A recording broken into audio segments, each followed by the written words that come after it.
মনে পড়ছে সেই দার্শনিকের কথা।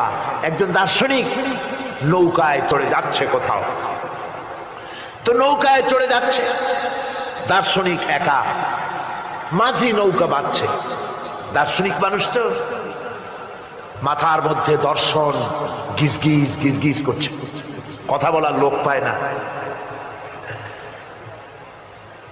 এখন মাঝির সাথেই কথা বলার সিদ্ধান্ত নিল। শেষ পর্যন্ত বলল, রে মাঝি, কত বছর নৌকা চালাও? তা তো বহুত বছর, জীবনটাই কাটাই দিলাম। তা ভূগোল চেনো? ভূগোল কখনো দেখেছো? কই যে না, ভূগোল আমি দেখবো কোথাতে, আমি হলাম গরিব মানুষ, এগুলি ধনীদের কাম, তারা হয়তো খায় টায়, আমি ভূগোল দেখিও নাই খাইও নাই। বলে আশ্চর্য কথা, ভূগোল মানুষে খায় নাকি? জীবনটা তো চাইরে নেই, নষ্ট করে ফেলাইছে।